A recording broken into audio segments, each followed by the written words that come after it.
ړومبنۍ عشره ختمېدو واله ده چې دې ته د رحمت عشره ویلی شي.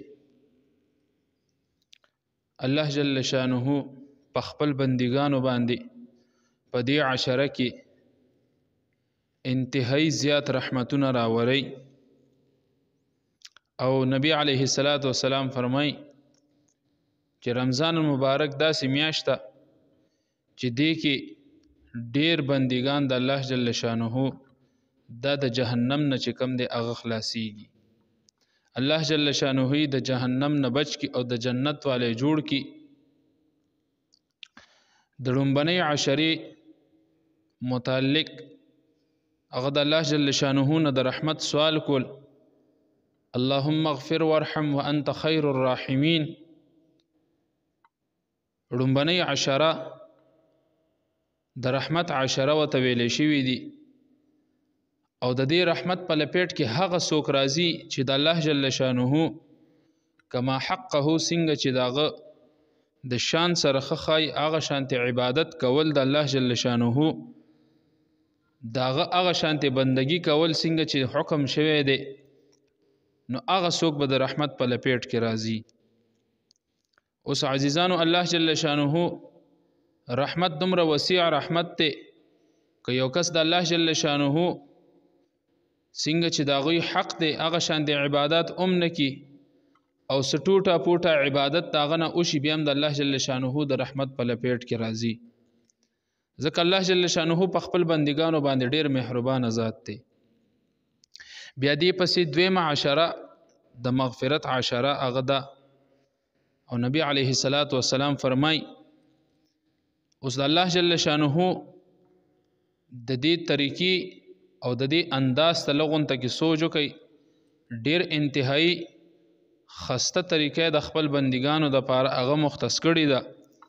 هغه دا چې ای زما بنده رمضان مبارک می پتا باندې راوستو، اول عشره کې می ته په خپل رحمت په لپیټ کې راوستي، دومره په خپل رحمتونو کې می گیر کړي، دومره انوارات می پتا باندې راوورول، دومره رحمتونه می پتا باندې راوورول، دومره نعمتونه می پتا باندې راوورول، دومره د عبادت توفیق می دل درکو او دومره می د خپل رحمت په لپیټ کې راوستي چې دویمه عشره کله شروع شي نو ستا متعلق هغه رحمت دومره راوریدلی وي چې الله جل شانه په ړومبني فرصت کې ستا مغفرت وکړي.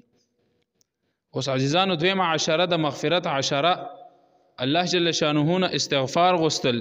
نبی علیه السلام فرمای حدیث مبارک کې راځي طوبى لمن وجد في صحيفته استغفارا كثيرا او كما قال عليه السلام. نبی علیہ السلام فرمای وی خوشخبری ورکي هغه انسان ته طوبى لمن وجد في صحيفته استغفارا كثيرا، خوشخبری ورکي هغه انسان ته چې داغه په صحیفه داغه په اعمال نامه کې استغفارا كثيرا ډیر استغفار هغه اومومدلی شي. یعنی ډیر استغفار د په صحیفه کې د په اعمال نامه کې هغه پیدا شي، دغه انسان ته خوشخبری ورکړي.